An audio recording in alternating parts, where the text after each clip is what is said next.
Picture a world completely isolated from yours, a world where civilizations have risen and fallen for thousands of years, developing their own complex writing systems, creating breathtaking art, and building massive empires without any contact with Europe.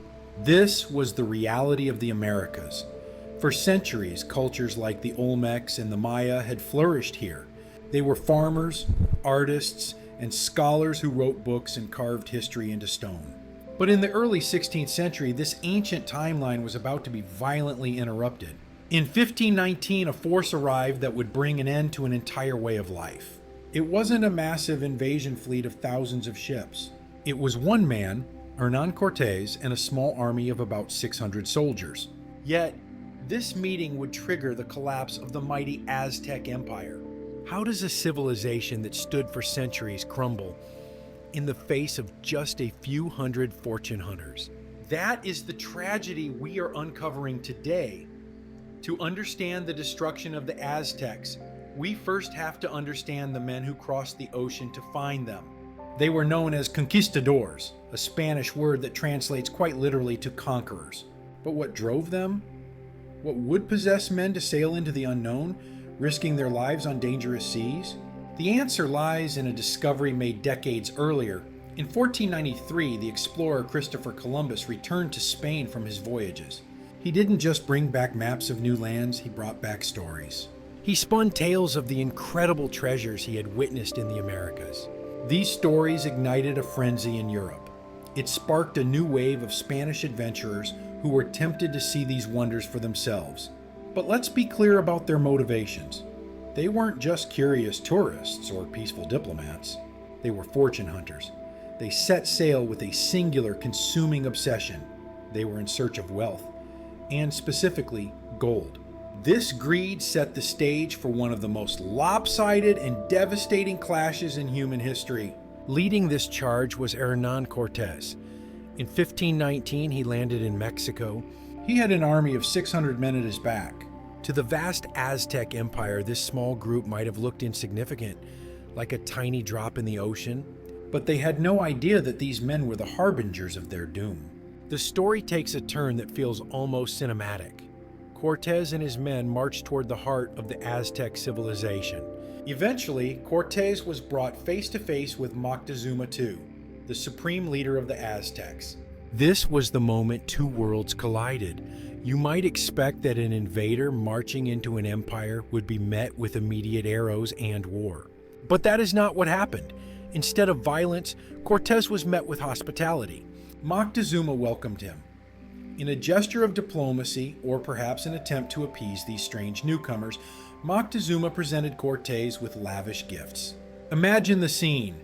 The Aztec leader, draped in the finery of his culture, handing over treasures to the very men who had sailed across an ocean to steal them. Moctezuma likely thought he was managing a diplomatic situation, treating these foreigners as honored guests. But for Cortés, this wasn't a cultural exchange, it was a confirmation. The lavish gifts didn't buy peace. They only proved that the rumors of treasure were true. The sight of Aztec wealth didn't satisfy the Spanish hunger. It only made it stronger. What happened next was a betrayal that would seal the fate of the empire. The relationship between the hosts and the guests deteriorated rapidly. The Spanish, realizing the incredible power held by the man standing in front of them, decided to make a bold and ruthless move. Abusing the welcome he had received, Cortés took Moctezuma hostage. Let that sink in.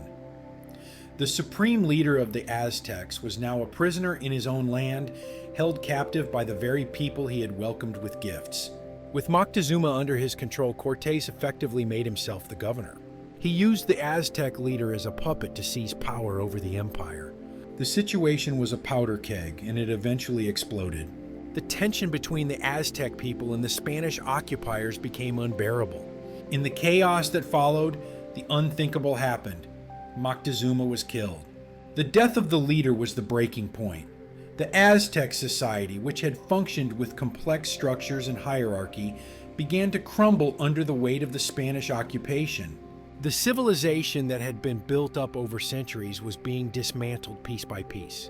The Spanish had arrived to find a flourishing world, a place with deep history, from the ancient Olmecs to the Maya who wrote books and studied the stars.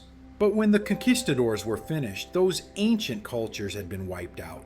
Within a few short decades, the newcomers had dismantled what had stood for generations. The fall of the Aztecs is more than just a story about a battle. It is a story about the collision of civilizations. It is a testament to how quickly history can change. When Cortés landed with those 600 men, he brought with him a chain of events that destroyed the indigenous cultures of the region. The Spanish adventurers, those fortune hunters inspired by Columbus's tales of treasure, succeeded in their quest. They found their gold, but the cost was the erasure of a vibrant, powerful human history. Thank you for joining us on this journey into the past. If this story of power, betrayal, and history fascinated you, please hit the like button and subscribe to the 11th Archive.